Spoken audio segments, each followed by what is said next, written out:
அப்ப கோபியை கூப்பிட்டு கேட்டுடலாமே.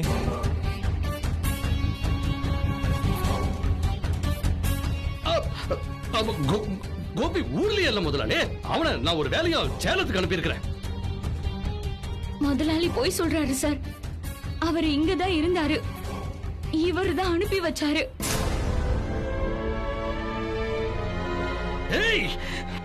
சரி, அப்போ நான் அவரை சேலத்துல இருந்து கூட்டிட்டு வரேன்.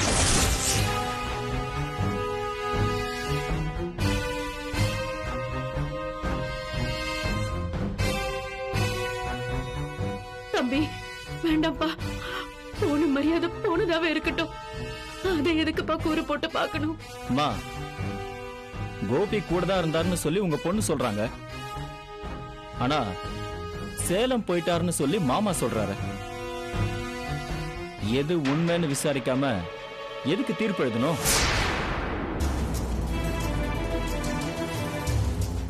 எனக்கு கொஞ்சம் டைம் கொடுங்க, நான் வரேன். முதலாளி ஒரு நிமிஷம். இது கிராமம் முதலாளி. எங்களுக்கு இது இங்க சில கட்டுப்பாடெல்லாம் இருக்கு. அதெல்லாம் உங்களுக்கு விளங்காது. நீங்க விடுங்க, நாங்க பாத்துக்கிறோம். கிராமமோ நகரமோ எல்லா பக்கமும் மனுஷங்க தானே இருக்காங்க.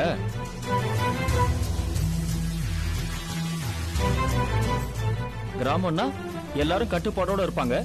நகரம்னா எல்லாரும் தறி கட்ட அலைவாங்கன்னு நினைக்கிறது தப்பு மாமா.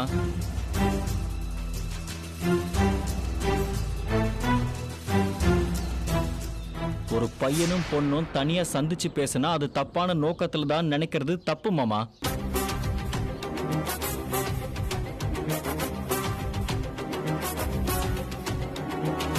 இப்ப இருக்கிற பசங்களும் பொண்ணுங்களும் உங்களை விட அறிவோட இருக்கும், கட்டுப்பாடோட தான் இருக்கும்.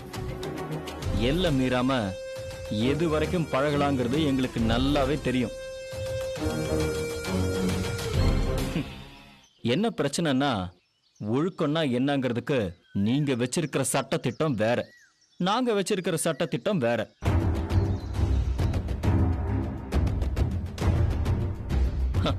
உங்க நியாயம்லாம் எப்பவோ காலாவதி ஆயிடுச்சு மாமா. நகரத்திலையும் கிராமத்திலையும் அந்த பாகுபாடெல்லாம் இப்ப இல்ல மாமா. ஒவ்வொரு கிராமத்துல இருந்தும் 10 பசங்க பொண்ணுங்கன்னு சிட்டி காலேஜ்ல படிக்கிறாங்க. 2 பேராவது வெளிநாட்டுல வேலையில தான் இருக்காங்க. ஆனா நீங்க தான் இன்னும் கிராமம் பஞ்சாயத்துன்னு பேசிட்டு இருக்கீங்க.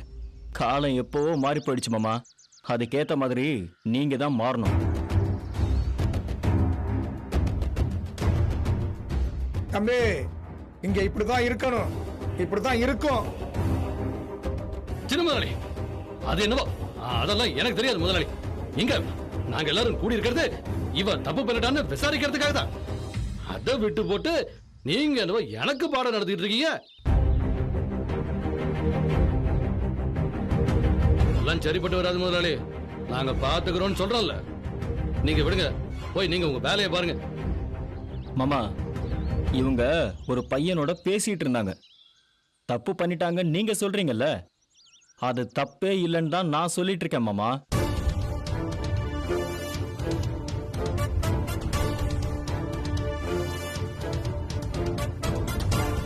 தனியா பேசுறது அவங்களோட பிரைவசி, உரிமை.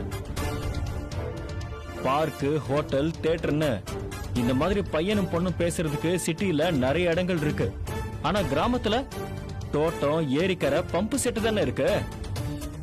அதனால இவங்க பேசினது தப்புன்னு நீங்க சொல்லாதீங்க. அதுல எந்த தப்பும் இல்ல. அதை விசாரிக்கிறதுக்கு உங்க யாருக்குமே உரிமை கிடையாது.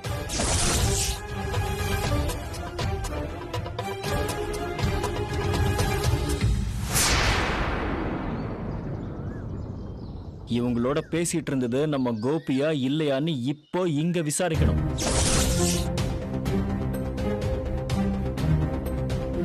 அந்த தம்பி கரெக்டா தானே பேசுது.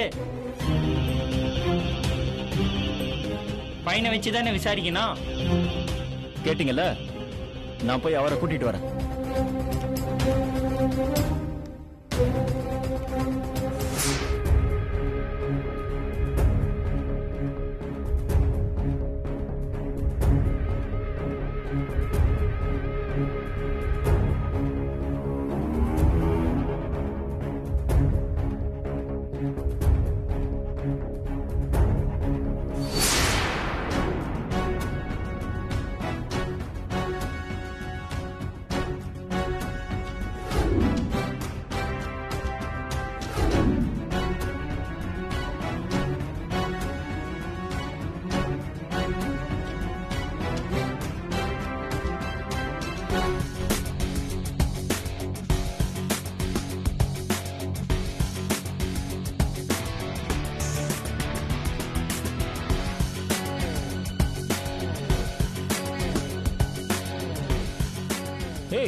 நாட்ராயன் மாமாவோட டிரைவர் தானே?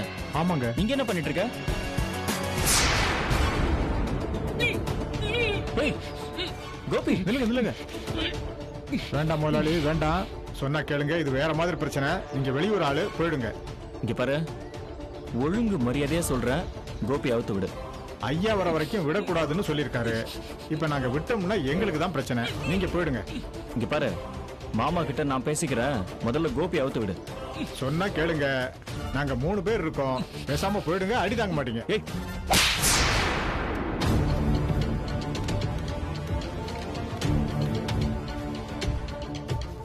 இப்ப எத்தனை பேர் இருக்கீங்க?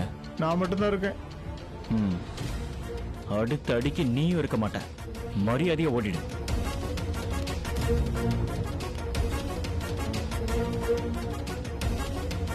முதலாளி, அவங்கள அப்புறமா பாத்துக்கலாம். அங்க ஒரு பெரிய பிரச்சனை ஓடிட்டு இருக்கு, வாங்க. முதலாளி அது வந்து வாங்க.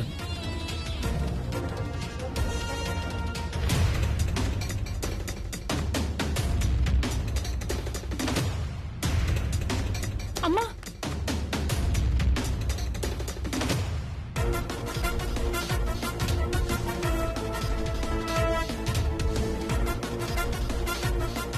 கோபி சேலத்துக்கு போல மாமா, இங்கதான் இருந்தாரு. உங்க ஆளுங்க கட்டி போட்டு வச்சிருந்தாங்க.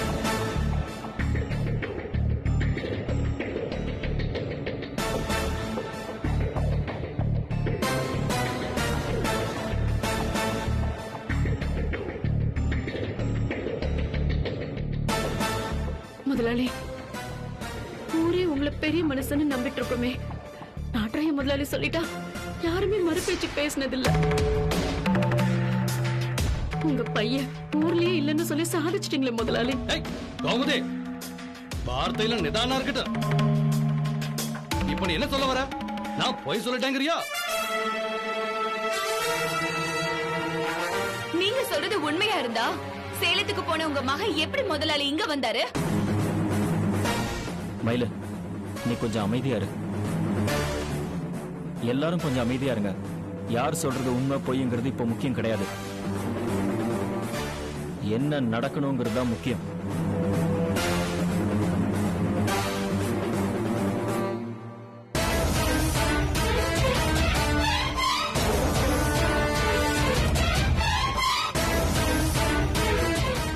டேய் கோபி, நீ சேலத்துக்கு தானே போயிருந்த, இங்க எப்படி வந்த நீ? இங்க ஏதோ உன் கூட தான் அந்த மோட்டார் ரூம்ல நின்னு பேசிட்டு இருந்ததா இந்த புள்ள ஊர் முழுக்க கதை கட்டிக்கிட்டு இருக்கு. இல்லன்னு டக்குன்னு ஒரே போட்டா போட்டு மறுத்துரு. அதுக்கு பிறகு நான் பாத்துக்கிறேன்.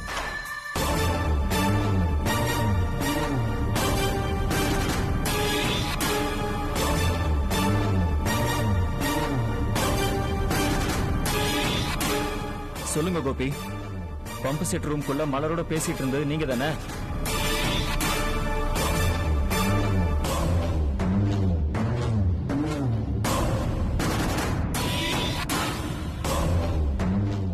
சொல்லுங்க கோபி, ஒரு பொண்ணோட மானமும் இந்த குடும்பத்தோட உயிரும் உங்க கையில தான் இருக்கு. அப்ப எங்க அக்கா சொல்றத நீங்க நம்பலையா சார்? உசுரே போனாலும் எங்க அக்கா போய் சொல்ல மாட்டா சார். மயிலு, கொஞ்சம் பொறுமையா இருக்கியா? முதல்ல கோபி பேசிட்டோம். சொல்லுங்க கோபி, மலரோட பேசினது நீங்க தானே?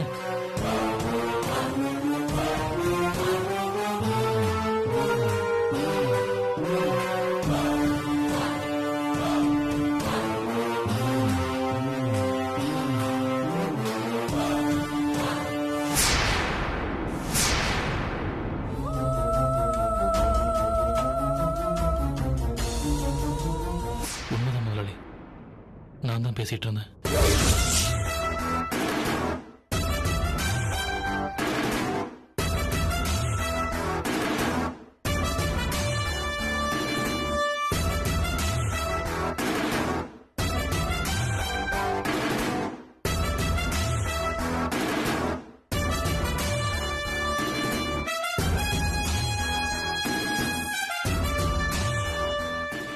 பிரச்சனை வந்ததும் எங்க அப்பா தான் என்ன பயன்படுத்தி அனுப்பிச்சிட்டாரு.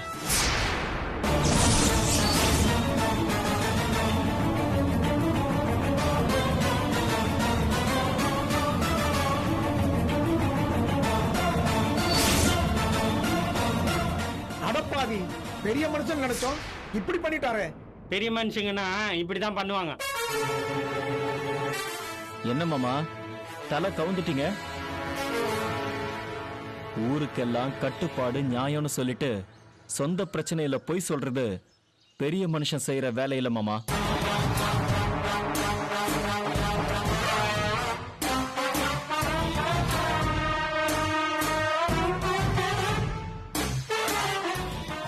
உங்க 2 பேருக்குள்ள எத்தனை நாளா பழக்கம்?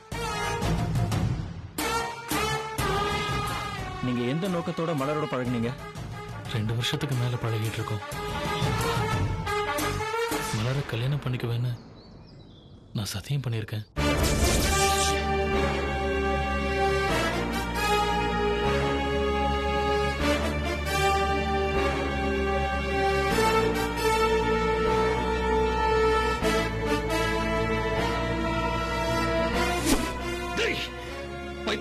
பைத்தியக்காரம் கண்டுபிடி விடுறாதடா.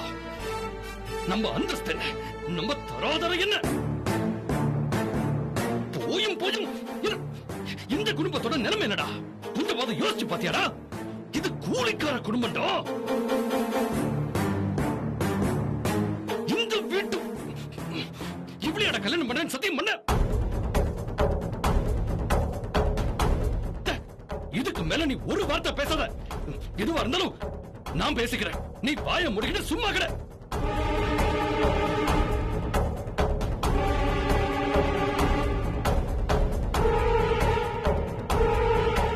மாமா, நீங்க இப்ப என்ன சொல்ல போறீங்க? முதலாளி, நீங்க இதுல இடப்பட்டதுனால ஏதோ நான் நின்னு பதில் சொல்லிக்கிட்டு இருக்கிறேன். இதுவே இங்க வேற யாராவது இருந்திருக்கணும். இந்நேரத்துக்கு இங்க நடந்திருக்கிறதே வேற. இவனை இழுத்துக்கிட்டு நான் இங்க இருந்து போயிட்டே இருந்திருப்பேன்.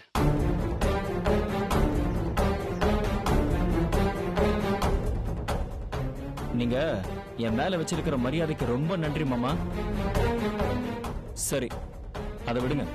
இப்ப சொல்லுங்க, நீங்க என்ன பண்ண போறீங்க?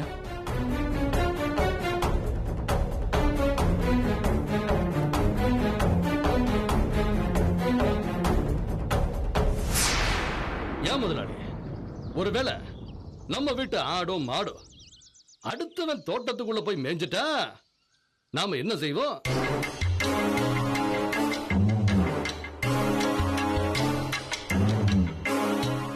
என்ன செய்வீங்க? ஐயா பாவம்னு ஏதோ ஒரு 50 100 அபராதமா கொடுத்துட்டு பிராதம் முடிச்சிட்டு போயிட்டே இருப்போம்.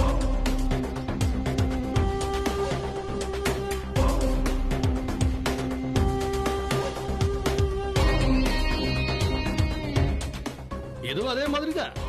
ஏதோ என் மவன் வயசு கோளாறு தெரியாம ஏதோ பழகிட்டான், வாக்கும் கொடுத்துட்டான். இவன் மயக்குனா இவன் மயங்கிட்டான்.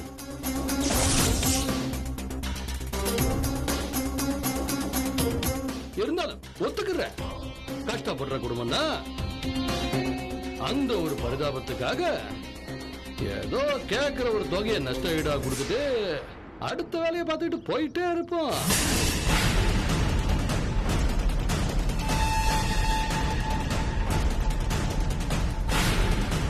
இதுக்குதான் சொன்னேன் தம்பி, நடந்ததை கதறாதீங்கன்னு. இவங்களோட மோதி ஜெயிக்கிற அளவுக்கு எங்களுக்கு செல்வாக்கும் இல்ல, ஆள் சப்போர்ட்டும் இல்லப்பா.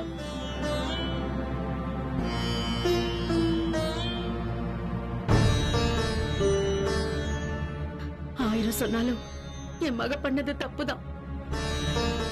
விட்டுருங்க, நாங்க குடும்பத்தோட செத்து போயிடும்.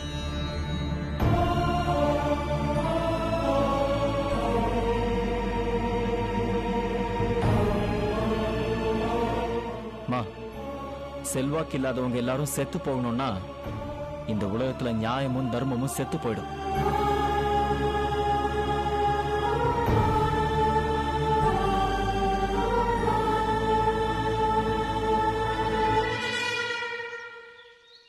இங்க பாருங்க, உங்களுக்கு சப்போர்ட்டுக்கு யாருமே இல்லைன்னு ஏன் நினைக்கிறீங்க?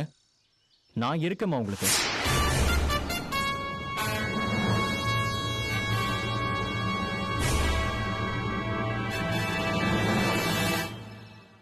கண்ணு முன்னாடி ஒரு பொண்ணுக்கு அநியாயம் நடக்கிறதுக்கு நான் விட மாட்டேன்.